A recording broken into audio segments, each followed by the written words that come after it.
स्वागत है आप सभी का। आप देख रहे हैं कहानी कुर्सी की। मैं हूं सौरभ और स्टूडियो में हर्षवर्धन त्रिपाठी जी, विजय त्रिवेदी जी, समीर चौगांवकर जी, प्रोफेसर संगीत रागी जी सभी हमारे साथ मौजूद हैं।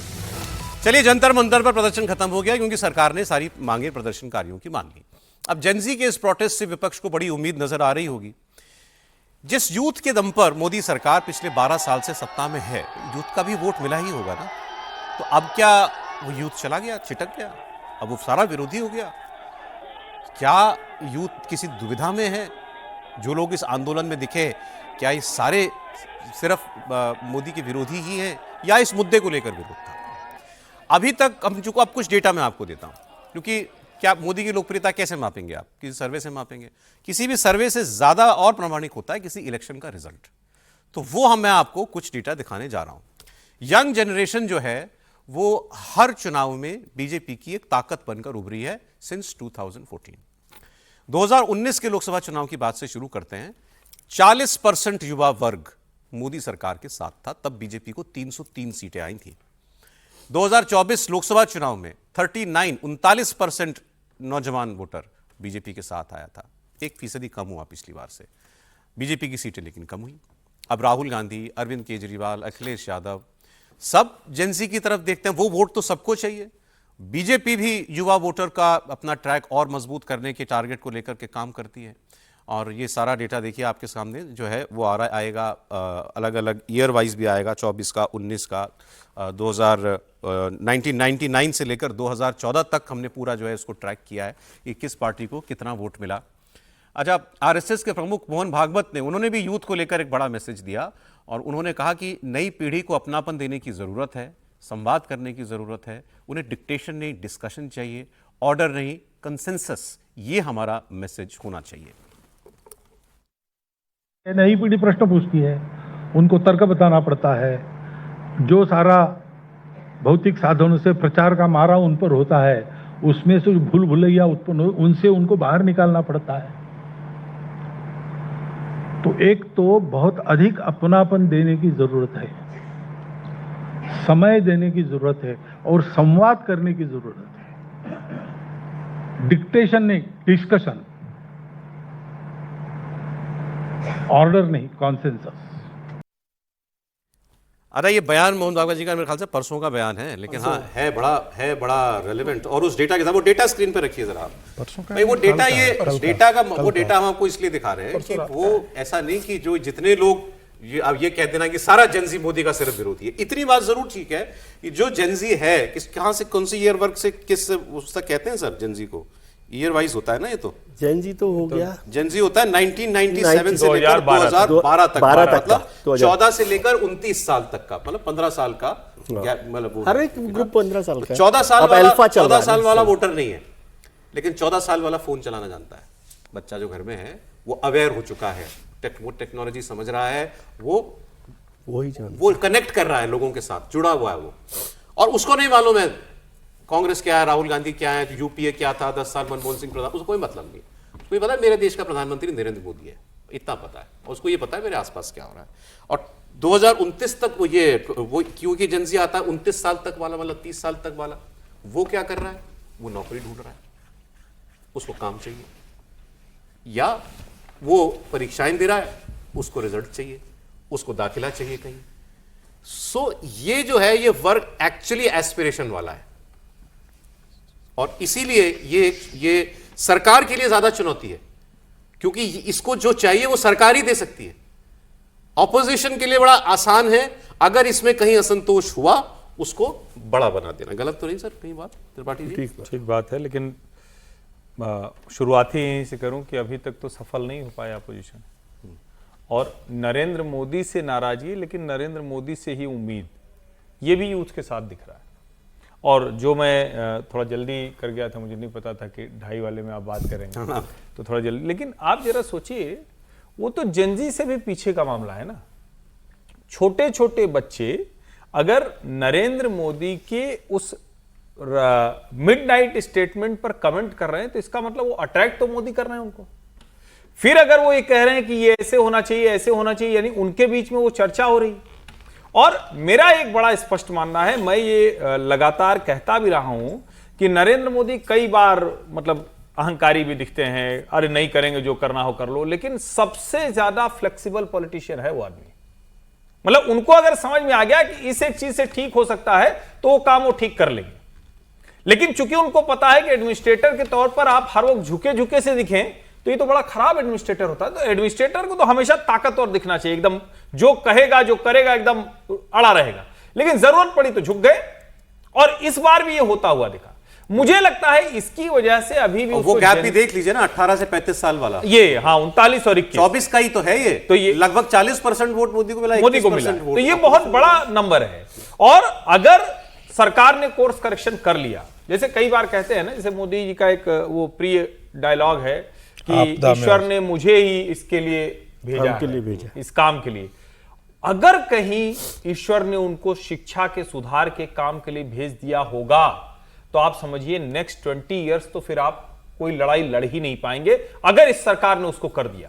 क्योंकि ढेर सारे ऐसे काम जो लोगों को लगते थे, जैसे गद्दा शहर, टूटी फूटी रोड, एकदम बेकार सा हवाई अड्डा, रेलवे स्टेशन पे गए तो वहीं पर टॉयलेट गिरा हुआ है, गंदगी, वो सब बदल गया।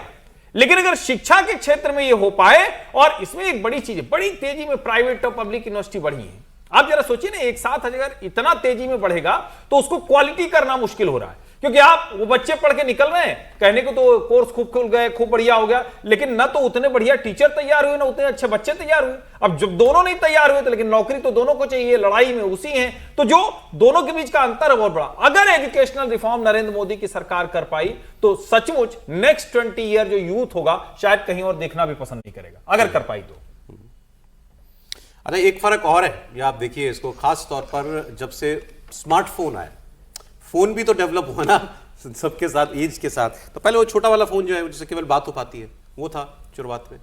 अब तो बड़ा वाला फोन है और सबके पास, सब हर वर्ग के व्यक्ति के पास जो है स्मार्टफोन आज लगभग आ गया है। स्मार्टफोन की पेनिट्रेशन बहुत ज्यादा है। तो किसी ने मुझे ये भी कहा कि देखिए भारत में जो लैक ऑफ डेवलपमेंट या बैकवर्डनेस थी किसी भी क्षेत्र के अंदर, किसी भी क्षेत्र के अंदर पहले थी बहुत, लेकिन ऐसे सर्कुलेट तो नहीं होती थी। आज तो वो फोन पर अमेरिका और स्विट्जरलैंड भी देख रहा है और फिर वो अपने आसपास भी देख रहा है। तो उसको ये भी दिख रहा है कि भाई मुझे तो वैसा चाहिए ना, आप मुझे वैसा वाला क्यों नहीं दे पा रहे हो, मुझे वैसी वाली यूनिवर्सिटी क्यों नहीं दे, मुझे करण जौहर वाली यूनिवर्सिटी चाहिए जो आई थी, वो जो पिक्चर करण जौहर की वाली, उसकी शाहरुख खान जी की पिक्चर, वैसी यूनिवर्सिटी दीजिए ना मुझे। व्हाट्सएप यूनिवर्सिटी भी तो मिल गई सर। इसी फोन ने व्हाट्सएप यूनिवर्सिटी दे दी है, उसी पे ज्ञान लेके फिर सब ज्ञान देते हैं। लेकिन मुझे लगता है कि अच्छा आप बोलिए। सच तो ये है कि हम एक मास एजुकेशन देने वाले इंस्टीट्यूशन के रूप में इमर्ज कर रहे हैं, जहां हम डिग्रियां पैदा करते हैं, क्वालिटी पैदा नहीं करते हैं। दुनिया के जितने बड़े अच्छे कंट्री हैं वहां पर 78% अमेरिका के अंदर जो है 78,000 PhD होता है। आज के दिन में भी हम यदि आप कहेंगे तो 16-17 हज़ार के 20,000 से ज़्यादा के आसपास नहीं भारत के अंदर PhD होता है। और वो क्या क्वालिटी होता है ये हम सबको बताने की आवश्यकता नहीं है, कट एंड पेस्ट हमारे यहाँ अधिकांशतः जगह होता है। तो जो हम पैदा कर रहे हैं, हम एक भीड़ पैदा कर रहे हैं इस यूनिवर्सिटी से। इसी बीच में आपको दिखाई दे रहा है कि प्राइवेट यूनिवर्सिटीज़ के बहुत बड़े हैं। आज के दिन में कम से कम 1500 यूनिवर्सिटी हमारे यहाँ 1200-1300 जरूरत है ना, लेकिन उसकी भी मैं फिर बता रहा हूँ, तो आप नहीं पूर्ति कर सकते। मैं फिर आपसे कह रहा हूँ, लेकिन वो यदि हमको मौका मिला है उन यूनिवर्सिटी में जाने का और उनके रिकॉग्निशन का, एक लाइन बोलूं, आप जवाब उसका दीजिएगा। हाँ। कल दरअसल ये चर्चा होते हुए और जो मुझे समझ में भी आया, मुझे लगता है, मतलब हो सकता है मैं गलत हूं, ये गेस्ट फैकल्टी का प्रचलन भी खत्म होना चाहिए, मतलब जिसकी कोई जवाबदेही नहीं है, जो शोषण भी है। आप सारे के सारे कॉन्ट्रैक्चुअल करते चले जा रहे हैं। जो प्राइवेट विश्वविद्यालय है वो और 25-50 हजार में लोगों को असिस्टेंट प्रोफेसर और एसोसिएट प्रोफेसर बना के बैठाए हुए हैं। तो ये भी तो एक गंभीर समस्या है ना, आप उसको उस स्तर का देंगे ही नहीं। एक तो ये कि मशरूमिंग हो गई, प्राइवेट यूनिवर्सिटी बहुत खुल गई, और दूसरा क्वालिटी के हो ही नहीं पाए, उनको जिम्मेदारी नहीं, दूसरा काम कर रहे हैं। सोच रहे हैं चलो ठीक है भाई गेस्ट फैकल्टी बन गए, वो कर लिया, उनका कोई पता नहीं, भविष्य का पता नहीं। देखिए गेस्ट फैकल्टी कम से कम सेंट्रल यूनिवर्सिटीज़ में बहुत कम संख्या में होती है, परमानेंट ही हमारे यहाँ ज़्यादा होती है। टेम्पररी में जो गेस्ट हुआ सो हुआ, नहीं तो हमारे यहाँ परमानेंट ही स्थिति होती है। लेकिन जो प्राइवेट यूनिवर्सिटी में है वहाँ हमको जाकर के यूजीसी की तरह टीम से हमको मौका मिला है 20,000 रुपए पे, 25,000 रुपए पे। जब आप 20,000 रुपए पे, 25,000 रुपए पे आप ग्रेजुएशन के बच्चों को पढ़ाने के लिए आप रखेंगे तो क्या क्वालिटी आप पैदा कर रहे हैं? बिल्कुल ठीक है सर, जो ठीक आप है। नेट पैदा कर रहे हैं उसमें बहुत अच्छी बड़े बात है घपले कि हो ये रहे हैं। सब डिस्कशन भी हो रहा है हमारे प्रोग्राम में, ये बातें वरना नहीं, यही आमतौर सब पर बात होनी चाहिए। मैं चाह रहा हूँ टीवी कि पर होती एजुकेशन नहीं है। रिफॉर्म पर वो सारी बात ये सारी बातें हैं, लेकिन मुझे एक बात कह रहे हैं कल ने- संसद में भी ये सब बात। अच्छा नहीं, ये नहीं। कहना, अच्छा ये कहना बड़ा एक लाइन सिर्फ बोल दूं। हाँ। नीट पर तो है ही, नेट जो यूजीसी की पात्रता है शिक्षकों को पढ़ाने वाली, सर, उसमें कितने समस्याओं बड़े की कमी घपला नहीं है है। देश में। हर जगह आप देखेंगे तो समस्या ही दिखेगी, लेकिन क्या आप उसके उपचार की तरफ बढ़ रहे हैं? मेरा मानना है बढ़ रहे हैं। अब आपने कहा, आपका तो विषय है एजुकेशन, आपने कहा कि भाई 20,000 रुपए में पढ़ाने वाला व्यक्ति जो लगेगा वो क्या पढ़ाएगा किसी को? ठीक है, आपकी बात एक स्तर पर ठीक हो सकती है। मैं इसको हेल्थ वाले से जोड़ता हूँ। अब आइए, इतने एम्स खुल गए, क्या आप उन एम्स की फैकल्टी को या एम्स के उन डॉक्टर्स को जो कहीं किसी और शहर में हैं, क्या आप दिल्ली के एम्स से उसकी तुलना करेंगे? नहीं कर सकते। नहीं कर सकते ना। सर। इसका मतलब, लेकिन क्या वहां एम्स नहीं खुलना चाहिए? आप कहीं तो शुरुआत करोगे, वो तो आपको करना ही पड़ेगा। नहीं, एम्स की आपने बात की, एम्स तो छोड़िए, आप मत बनाइए। जो आपके सरकारी अस्पताल है आप उनको ठीक कर दीजिए, उस सरकारी अस्पतालों की हालत देखिए। आप वही सुधार दोगे, उनके अंदर इंफ्रास्ट्रक्चर दे दोगे, उनके अंदर आप इक्विपमेंट दे दोगे, बेहतर डॉक्टर दोगे, भाई सुविधा क्या दोगे, करें? तो वहां आदमी जाएगा। नहीं, आइए, अच्छा, शिक्षा अच्छा। माफिया का देखिए आप, कोचिंग तंत्र पूरा शिक्षा माफिया, आप देखिए किस तरह से कोचिंग माफिया चल रहा है पूरे देश के अंदर। आप उसके अंदर लगाम, चीन के अंदर एक कोचिंग इंस्टीट्यूट नहीं है, लेकिन बच्चे क्या करते हैं वहां पर? आपका लगाम लगाइए ना कि किस तरीके से करोड़ों रुपया कमा रहे हैं कोचिंग संस्थान। यही पेपर लीक करते हैं, यही पेरेंट्स अपने को बेच रहा है। सरकारी स्कूलों की आप हालत देख लीजिए, क्या हालत है सरकारी स्कूलों की। प्राइवेट यूनिवर्सिटीज कितने बड़े बन रहे नहीं हैं। तो फिर इस आंदोलन का एक सरकारी सबब ये यूनिवर्सिटी की होना हालत देख लीजिए चाहिए। आप। क्या नारा लगाते थे एबीवीपी वाले आप लोग? नहीं, वो तो नारा था, बात उतना- सही है 100%, शिक्षा व्यय हो 10%। हाँ, तो भाई कम से कम सरकारी स्कूल रोज बंद कर रहे हो आप सर। बजट का हाँ, तो बजट रोज सरकारी स्कूल बंद हो रहे हैं आपके। शिक्षा व्यय और स्वास्थ्य व्यय बढ़े कम से कम इन दोनों अभी को- 2.5 कब हुआ? है। अभी 2.6 3 भी नहीं हो पाया है। 2.5 लेकिन इसमें एक लाइन जो समीर जी ने कहा उसको थोड़ा और बढ़ा दें। ये आप सोचिए, सरकारी यूनिवर्सिटी में तो जहां कम फीस है वहां तो टीचर को बढ़िया सारी सैलरी है, सब कुछ है। प्राइवेट यूनिवर्सिटी में जहां मोटे पैसे वसूल कर सारे कोर्सेज चल रहे हैं, वहां शिक्षक को, असिस्टेंट, एसोसिएट प्रोफेसर को क्यों पूरे पैसे नहीं मिल रहे? वो तो नहीं मनोहर नहीं, and मनोहर नहीं, सर नहीं, से नहीं, ना। नहीं, नहीं, मैं आपको बता रहा हूँ, जो अच्छे प्राइवेट यूनिवर्सिटी हैं वो यहाँ से भी बेहतर पैसा दे रहे हैं। लेकिन वो मैं- बड़ी छोटी मैं संख्या आपको है। बता रहा हूँ, Contractual नहीं, ज्यादा है। मैं बता रहा हूँ, बहुत अच्छे वो सैलरी दे रहे हैं। जो छोटे छोटे मशरूम कर करके विश्वविद्यालय खोले जा रहे हैं, जनरल उनमें अच्छा, मैं सर एक बात और करना चाहता हूँ। ये तो चलिए बड़ा अच्छा डिस्कशन इसको समझिए कि यूजीसी ठीक काम नहीं कर रहा, हम लोग संस्था भी हाँ, बिल्कुल ठीक है, UGC ठीक है, ये सब काम कुछ कर रहे हैं। UGC की जवाब जवाबदेही। बनना चाहिए। बिल्कुल। एक दूसरी बात जो कि जनजी की बात हो रही है, तो एक चीज और बड़ी साफ समझ में आई, वो ये दो बातें करता हूं उनके साथ। पहले तो ये कि देखिए, जब ये सोशल मीडिया आया ना, ट्विटर, फेसबुक, व्हाट्सएप तो मैसेजिंग ऐप है, मैं उसको नहीं मानता। सोशल मीडिया बेसिकली प्लेटफॉर्म्स जो हैं दूसरे, ट्विटर, फेसबुक और मोटे तौर पर इंस्टाग्राम, इन तीन को सबसे बड़ा सोशल मीडिया प्लेटफॉर्म्स इनको माना जाता है। तो हमसे भी अपेक्षा होती है लोगों की, भी आप मीडिया कर्मी है तो आपकी सोशल मीडिया प्रेजेंस होनी चाहिए। मैं उतना एक्टिव नहीं हूँ, बहुत से लोग बहुत एक्टिव है उसके अंदर। बीजेपी ने भी तो एक बार ये शर्त रख दी थी कि भाई टिकट चाहिए तो इतने इतने इतने इतने तुम्हारे ट्विटर फॉलोअर पर होने करते चाहिए। ही हैं, ठीक है, ये तो ऐसा नहीं कि उनको इसकी उपयोगिता नहीं समझ में आती, लेकिन इसमें भी ये जो जेनजी है, ये दिख रहा है कि ये इंस्टाग्राम पर है, ये ट्विटर पर शायद उतना फॉलो नहीं करता किसी को। इंस्टा पे यही है। वो इंस्टाग्राम पर, ये इससे जो है ये दिख रहा है कि उसको अपने तरीके का प्लेटफॉर्म चाहिए, आप उससे वहां जाके बात करो। तभी प्रधानमंत्री ने वो वीडियो बनाई जिसका जो जिक्र है वो आप कर रहे प्राइम हैं। मिनिस्टर तो तुरंत समझ गए ना बात को कि कहां पर बात करनी है, किन से बात करनी है, उसको किस प्लेटफॉर्म पे बात करनी है, इसलिए वो तुरंत इंस्टाग्राम पर आ गए। बिल्कुल और सही। आपने बात की ना भारतीय जनता पार्टी में, ये बहुत, वो भी प्रधानमंत्री का दबाव था। हाँ। प्रधानमंत्री ने वो जिस समय बात की थी तब वो ट्विटर का जमाना चल रहा था, तो उस समय उन्होंने इसकी बात तब X और की। लेकिन Facebook के लिए क्या कहा है, गया। मैं बार बार बात कहता हूँ कि वो चलते इंस्टाग्राम पे पिछड़ गए। प्राइम मिनिस्टर चलते हैं बुलेट ट्रेन पे, और बाकी जो पार्टी चलती है वो पता नहीं कौन सी ट्रेन पर चल रही है, मुझे नहीं पता। तो वो ट्विटर पर उन्होंने, प्रधानमंत्री ने कह दिया तो बहुत सारे लोगों ने अपने अपने लोग रख लिए जो ट्विटर पर कर रहे हैं, लेकिन वो इंटरेक्ट नहीं कर रहे ना। आपको किसी प्लेटफॉर्म पर होकर, आज प्रधानमंत्री जी ने जिस तरह से कर दिया, आप क्या उसको सुषमा जी बहुत बेहतर इंटरेक्ट करते हैं। सुषमा जी, आप बताइए कि किसी कितना बढ़िया तरह के, interact मतलब वो करती एक थी केवल ट्विटर पे। उस ट्विटर को यूज करके ही सबसे लोकप्रिय नेता बन लोकप्रिय गई। विदेश मंत्री हो गई थी। तो वो आप उस प्लेटफॉर्म को तो ये कैसे नए use जमाने कर का रहे हैं? प्लेटफॉर्म है ये इंस्टाग्राम। और ये मैसेज है भाई, प्राइम मिनिस्टर क्यों आए? आप, हम सब लोग इस पर बहस कर रहे हैं कि वो राष्ट्र के नाम संबोधन क्यों नहीं दिया। उनको परवाह ही नहीं है ना विजय त्रिवेदी और सौरभ की। वो जिनसे बात करनी उनसे इंस्टाग्राम पर रात को 12 बजे बात कर ली, और वो 12 बजे सुनता है। नहीं देख रहा हम होता। उस वक्त बहस नहीं कर रहे थे उस समय कि ये जो- 300 ये जो- मिलियन से ज्यादा ये जो था। इस्तीफे का फैसला हुआ, ये भी अगर प्राइम मिनिस्टर इंस्टाग्राम पर आकर announce डाल करते देते तो वो अलग ही आप- खेल हो जाता। आपकी मांग थी, मैंने आपकी मान बात मान ली मैंने, तो वो अलग बात। और इसके अलावा इसके साथ एक पैरेलल बहस चल रही है और वो इस मूवमेंट के बाद और प्रबल होगी, लेकिन मुझे नहीं लगता सरकार अब उस पर आगे बढ़ेगी। कुछ देशों में दुनिया में एक उम्र तक के लिए सोशल मीडिया बैन कर दिया गया है, कम उम्र के लिए, हाँ। कम उम्र के लिए 14 साल बच्चों के लिए। 16 साल ऑस्ट्रेलिया में ऑस्ट्रेलिया में 16 साल कर दिया। भारत में भी ये मांग उठी कि साहब बंद करो इसको, लेकिन मुझे तो नहीं लगता कि इसके बाद अब कोई हिम्मत नहीं, करेगा अभी वो तो काम कुछ करने नहीं की। होगा, लेकिन होना तो चाहिए। मतलब ये भी अगर बात करें, क्योंकि देखिए उस पे क्या कंज्यूम क्या कर रहे हैं बच्चे। 16 साल से कम के बच्चे दिन रात वो उठ गए, बैठ गए, कहीं खड़े हो गए, कहीं कुछ कर दिया। ठीक है, एंटरटेनमेंट के लिए सब अच्छा है, उनके कम्युनिकेशन के तरीके हो सकते हैं, लेकिन सचमुच क्या 16 साल से नीचे के बच्चों को वो सारा कुछ उतना कंटेंट उनके दिमाग में भर दिया जाए? जैसे हम कहते हैं ना कि भाई ये जितना जीबी, जितना टीबी, जितना स्क्वायर क्यूब या जो भी लगाते चले जाए, है तो वही ना।